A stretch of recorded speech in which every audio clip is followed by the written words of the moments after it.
Pemirsa, pemerintah melakukan pengetatan aturan untuk menghindari lonjakan kasus COVID-19 pasca libur Idul Fitri. Dalam aturan yang diungkapkan Ketua Komite Penanganan COVID-19 dan Pemulihan Ekonomi Nasional KPCPEN Airlangga Hartarto, ada sejumlah aturan yang diberlakukan.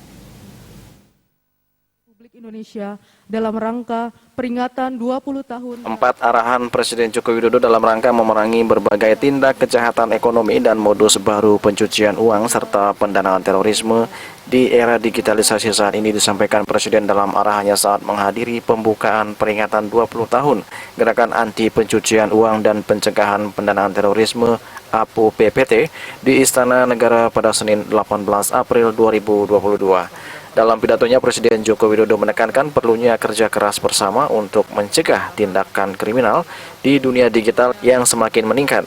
Menurut Jokowi, kerja keras Pusat Pelaporan dan Analisis Transaksi Keuangan atau PPATK dalam anti pencucian uang dan pencegahan pendanaan terorisme (APO PPT) tidak bisa berdiri sendiri. Untuk itu, Jokowi menegaskan Indonesia perlu membangun sinergi untuk penegakan hukum yang berkeadilan, meningkatkan upaya penyelamatan, upaya pengembalian dan pemulihan keuangan negara. Guna mewujudkan hal tersebut, Jokowi memberi 4 perintah agar perang terhadap tindak kejahatan ekonomi yang semakin masif, rumit, dan kompleks bisa teratasi. Berikut 4 arahan Jokowi terkait pencegahan pendanaan terorisme yang semakin masif di era digital. Dalam memerangi tindak kejahatan ekonomi yang semakin masif, semakin rumit, dan juga semakin kompleks, saya minta perhatian pada beberapa hal ini. Yang pertama, kita perlu terus-menerus melakukan terobosan, secepatnya melakukan transformasi digital yang mengadopsi regulatory teknologi, menemukan terobosan hukum atas berbagai permasalahan yang fundamental.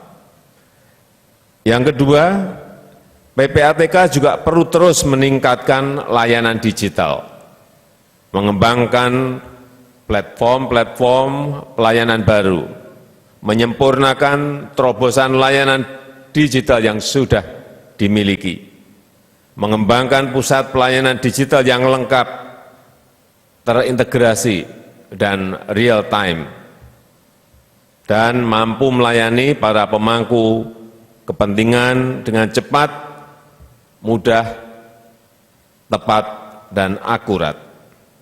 Ketiga, seluruh kementerian dan lembaga termasuk PPATK sebagai focal point dan Financial Intelligence Unit harus jeli dan mampu bergerak cepat, memiliki kemampuan dan perangkat untuk menangani modus-modus baru tindak pidana pencucian uang dan pendanaan terorisme yang telah melewati batas-batas negara serta telah menjadi kejahatan internasional.